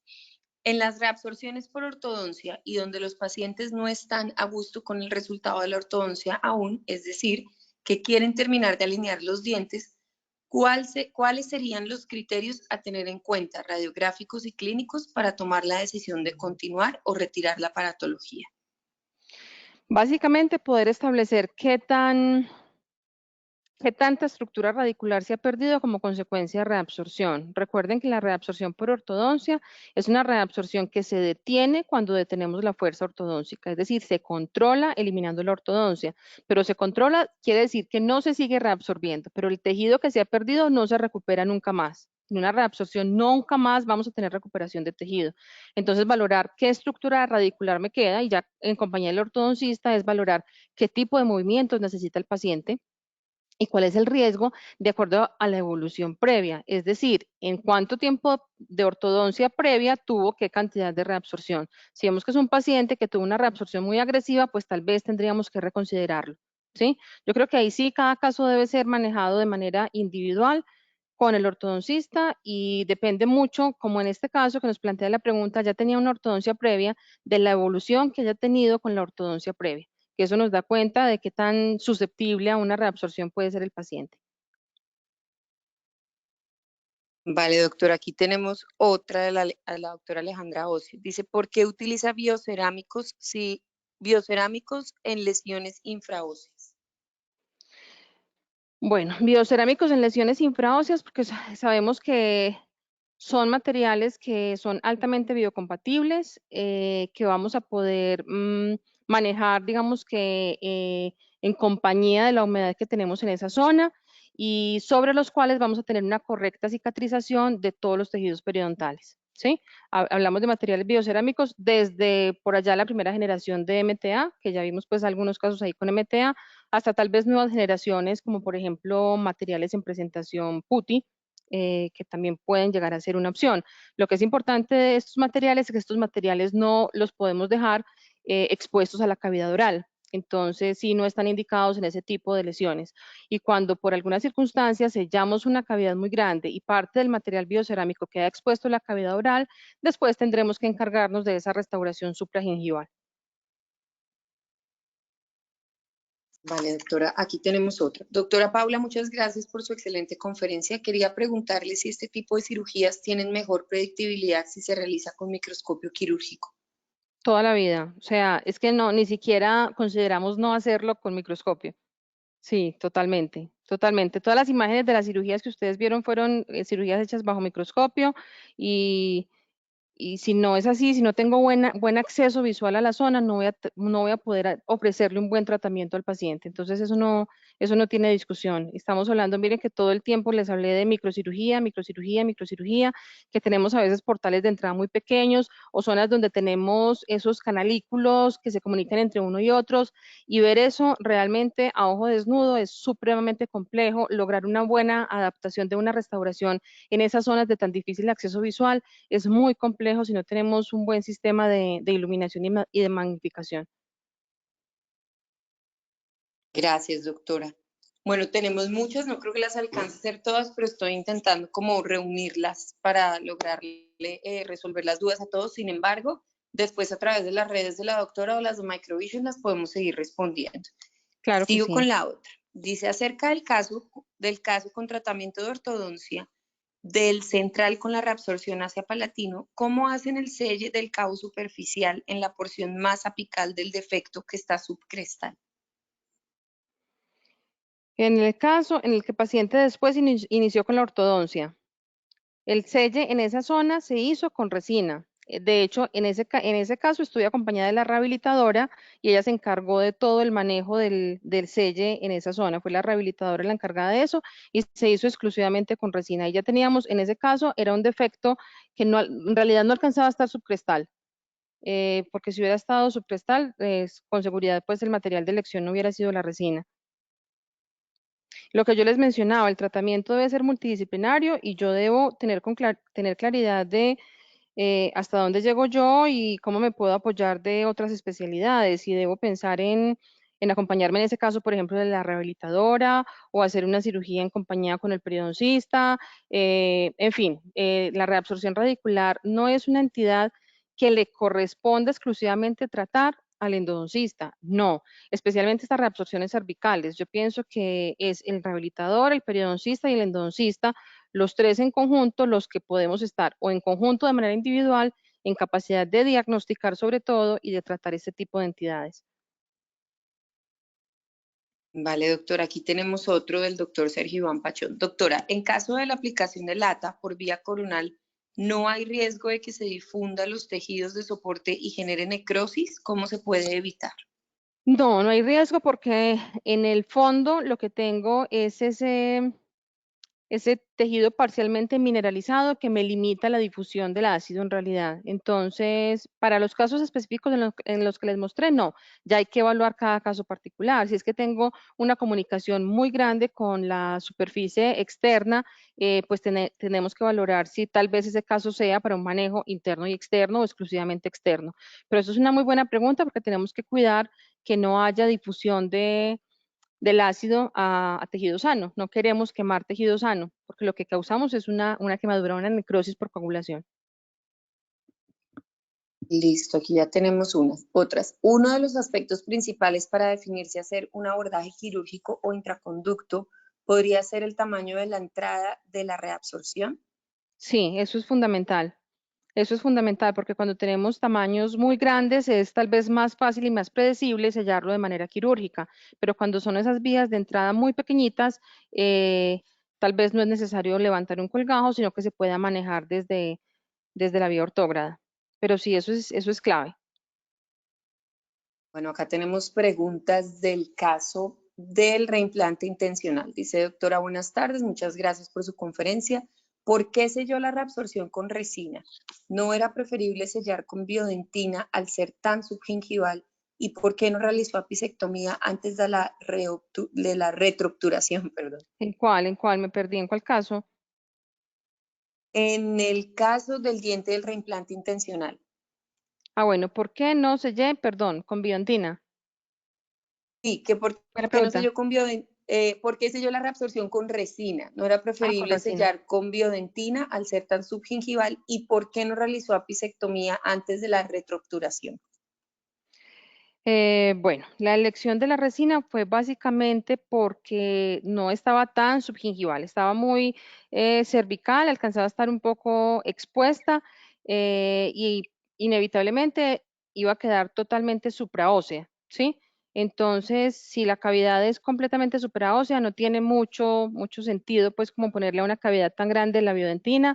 La biodentina me exige un tiempo de 12 minutos para poderla pulir. Son 12 minutos con el diente extraalveolar para poderla pulir. Todo eso es tiempo que en un reimplante intencional cuenta y que cuenta a la hora de tomar la decisión de qué material voy a poner. Entonces es lo uno más lo otro fue lo que me llevó a la decisión de poder poner una resina, que teníamos una cavidad muy grande, que estaba parcialmente expuesta supragingival y que además necesitamos un material que me brindara la posibilidad de ponerla rápido. Y la apicectomía, pues es que realmente el problema no estaba en el ápice, entonces no creo que fuera necesaria la apicectomía, simplemente la preparación del conducto radicular. Piensen, si este diente hubiera tenido simplemente una necrosis pulpar sin la necesidad de este abordaje quirúrgico, pues la endodoncia no incluye una apicectomía. Aquí lo que hicimos fue una endodoncia vía retro, pero pues sin la necesidad de la apicectomía. Vale, tenemos ya las últimas preguntas. Dice, deseo saber el porcentaje al cual se manda a preparar el ácido tricloracético. Al 90%. Listo, aquí tenemos otra. Doctora, ¿utiliza hidróxido de calcio o algún tipo de corticoide para manejar la reabsorción? Excelente conferencia, muchas gracias. Eh, no, realmente no. El hidróxido de calcio, de pronto cuando el manejo lo hacemos a través de conductos en varias citas, pero el objetivo del hidróxido, pues en esos casos, el objetivo para ayudarnos en el manejo de la reabsorción, pues no, realmente no tiene mucho sentido. O sea, como tal, como agente tratante, la reabsorción del hidróxido de calcio, no. Bueno, aquí tenemos otra del caso de ortodoncia. Dice, en caso de reabsorción por ortodoncia, ¿cuánto tiempo después de retirar el estímulo puede reanudarse el tratamiento ortodóntico en caso de que se requiera continuar? El caso de reabsorción por ortodoncia, digamos que eso no fue el tema que tratamos hoy, ¿sí? Cuando estamos hablando de reabsorción por ortodoncia, no cervical, sino en general reabsorción por ortodoncia, es una reabsorción más en toda la superficie radicular que va a comprometer la longitud radicular eh, y cuándo continuar con el estímulo. A ver, es muy importante determinar la velocidad de la reabsorción, qué tan rápido se están reabsorbiendo los dientes y la magnitud de la fuerza que se está ejerciendo y del tipo de movimiento que se requiera. O sea, vuelvo, insisto, en que en estos casos de ortodoncia deben ser vistos de manera multidisciplinaria con el ortodoncista porque va, digamos que a depender de las necesidades específicas de cada diente y de cada paciente y de las circunstancias especiales de cada paciente. En términos generales, si hablamos de tener la ortodoncia porque vemos que el proceso de reabsorción es muy rápido, pues más que cuánto tiempo debo de tener la ortodoncia es cuidar la magnitud de las fuerzas que se van a aplicar posteriormente. ¿Sí? Entonces es difícil responder esa pregunta pues en este momento porque ya digamos que eso es otro tema que tiene tanto de largo como de ancho. Sí. Listo, y la última dice, ¿ha manejado el sello de la reabsorción con Geristor? No lo he manejado porque lastimosamente en Colombia no se comercializa ese material, pero pues muchos artículos lo sugieren, es un ionómero de vidrio modificado, em, pero no, nunca lo he usado. Aquí lastimosamente no tenemos acceso al Geristor.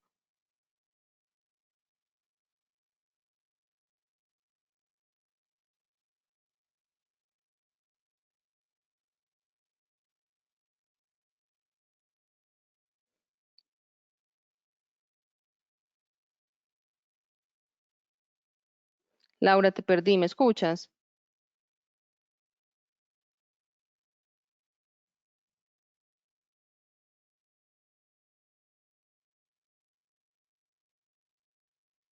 ¿Ahí me oye, doctora?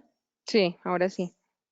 Le está dando las gracias por su excelente conferencia, por su gran nivel académico y que estamos muy alegres de que entre dentro de nuestro pool de líderes de opinión de Microvision.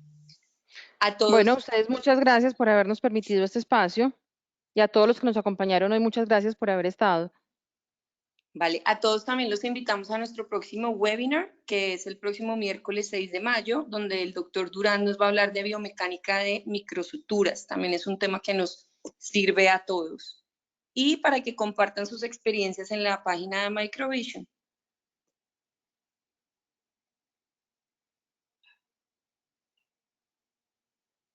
Doctora. Aquí estoy. Listo, muchísimas gracias y gracias a Una todos feliz los tarde para asistentes. todos. Sí, una feliz tarde Gracias, que para estén muy todos. bien. Chao.